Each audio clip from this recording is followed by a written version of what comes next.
Setiap orang punya cara dan rumusnya sendiri untuk menjadi sukses, tapi ini adalah cara menjadi kaya menurut pengalaman dan pengamatan gue. Kita langsung mulai aja dari yang pertama. Cari keahlian yang kamu penasaran secara intelektual. Sedini mungkin cari keahlian di mana kamu penasaran ngulik hal tersebut. Kalau gue dari kecil suka nulis, gue tahu gue penasaran sama buku dan menulis karena gue seneng nongkrong di perpustakaan. Dan sering menggunakan uang jajan untuk membeli buku baru. Gue juga suka nulis diary, dari kecil gue tahu gue mau jadi ahli di bidang menulis. Penasaran secara intelektual berarti rasa penasaran terhadap bidang yang kita suka juga harus dilandasi dengan pertanyaan-pertanyaan, kenapa begini, caranya bisa begini gimana, dan bagaimana lebih baik dari ini. Gue inget dulu gue suka membeda buku yang gue suka, mencoba memahami bagaimana formulanya bisa gue aplikasikan ke karya gue sendiri, ada pemikiran di dalamnya. Karena dorongan intelektual kepada hal yang gue senangi tadi, gue jadi mahir dan bisa menjadikan menulis sebagai pekerjaan gue. Tapi itu gue, setiap orang pasti berbeda. Tanyakan pada diri kalian keahlian apa yang bikin kalian penasaran untuk terus-menerus jadi yang terbaik. Keahlian itu bisa bermacam-macam dari mulai masak, olahraga, sampai ke marketing. Bisa juga keahlian sebagai pengajar atau keahlian di bidang ilmu yang spesifik, geologi misalnya. Penasaran secara intelektual adalah modal dasar untuk menjadi yang terbaik. Ketika jadi yang terbaik, uang akan datang dengan sendirinya. Yang kedua, tahu bahwa keberuntungan bisa diciptakan. Beberapa orang memang dilahirkan lebih beruntung dari orang lain. Tapi melihat orang sukses terus kita ngomong, ya dia enak anak orang kaya, ya dia enak orang tuanya ngedukung, ya dia enak begini begitu, tidak akan membuat hidup kita lebih baik. Gue percaya bahwa keberuntungan bisa diciptakan. Mengutip Seneca, seorang filsuf yang hidup 2000 tahun yang lalu, keberuntungan adalah persiapan bertemu dengan kesempatan. Hal ini benar dulu, hal ini juga benar sekarang. Jadi caranya buat beruntung adalah banyak-banyak bersiap, tingkatin skill, bekerja keras. Lalu dilanjutkan dengan banyak-banyak membuka kesempatan, networking dengan orang baru, ikut event-event sesuai industri kamu, minta tanggung jawab lebih di kantor. Semakin kita siap, semakin ketika kesempatan datang kita mampu menggapainya dan di saat itu keberuntungan berpihak pada kita. Buat keberuntungan kamu sendiri. Yang ketiga, berhenti menukar waktu dengan uang. Ini artinya berhenti melakukan sebuah pekerjaan yang ditukar dengan uang. Fokus menciptakan hal-hal yang bisa menghasilkan uang ketika kita tidur. Investasi atau kepemilikan bisnis properti harus menjadi ujung tujuan kita. Jika masih jadi karyawan, ini berarti kita masih menukar waktu kita dengan gaji. Waktu ada batasnya, toh satu hari cuma 24 jam sehingga uang yang kita dapatkan juga ada batasnya. Tapi ini juga bukan berarti saat ini juga harus berhenti jadi karyawan, tapi bekerjalah di perusahaan tersebut dengan niat untuk belajar. Dengan niat bahwa semua ilmu yang didapatkan dalam perusahaan akan diaplikasikan untuk mencapai tujuan tadi, investasi atau kepemilikan sebuah bisnis atau properti. Investasi berarti uang bekerja untuk kita, baik obligasi, saham, atau apapun selama kita paham apa yang kita miliki.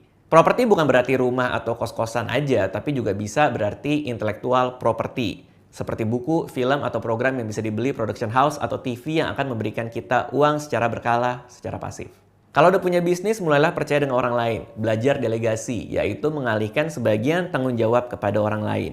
Sehingga waktu kamu nggak dihabiskan untuk mengerjakan hal-hal teknis, tapi lebih dipakai untuk berpikir hal yang lebih strategis. Mengembangkan bisnis tersebut atau mencari tambahan aliran pemasukan misalnya. Yang keempat, menciptakan media untuk mempertontonkan skill. Di zaman digital seperti sekarang, kita bisa ditemukan oleh siapa aja.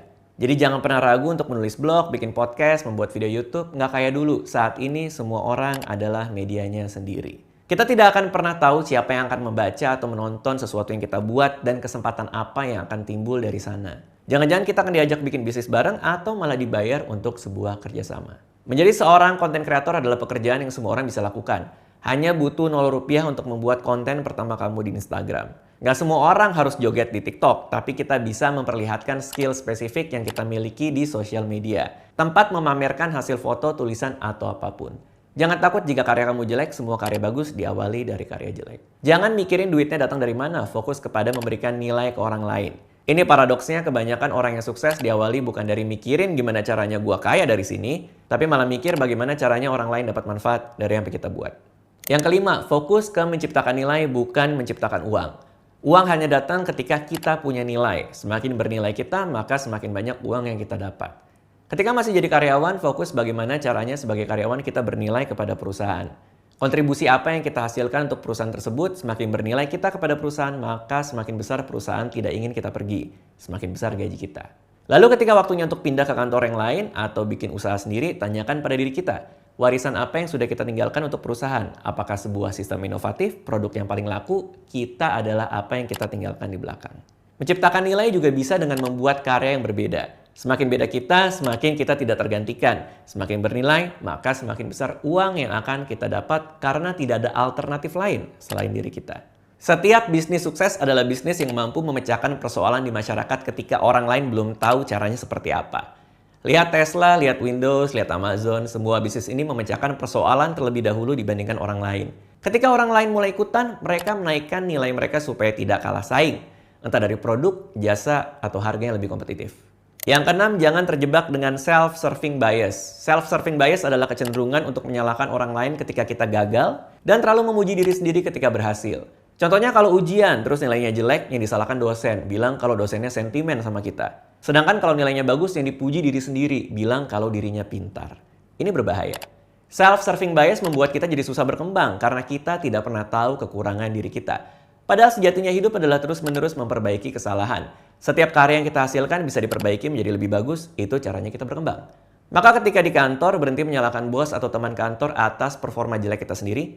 Sebaliknya kasih apresiasi dan teruslah bekerja sama dengan orang yang membuat kinerja kita meningkat. Hal-hal baik datang dari kerjasama panjang dengan orang-orang yang baik. Di bidang lain ketika jadi pengusaha pun seperti itu. Kita harus tahu kalau kita sukses, siapa yang membuat kita sukses. Kasih apresiasi setingginya. Kalau kita gagal, salahkan diri sendiri. Kenapa kita gagal? Apa yang bisa kita lakukan untuk jadi baik lagi? Belajar dari kesalahan. Berpikir untuk tumbuh, bukan diam di tempat. Yang ketujuh, jangan terjebak dengan permainan status. Rumus total kekayaan adalah aset dikurangi dengan hutang. Fokus pada membesarkan aset dan mengurangi hutang. Jadilah orang kaya, bukan orang yang terlihat kaya. Orang yang niatnya terlihat kaya akan menghamburkan uang kepada barang-barang yang meningkatkan status bahkan sampai ke ngutang. Barang-barang mewah untuk membuat orang kagum sama sekali tidak penting. Karena sebenar-benarnya nggak ada yang peduli. Kalau memang mau beli barang mewah, belilah untuk diri sendiri. Nggak perlu ada yang tahu kalau kita mampu.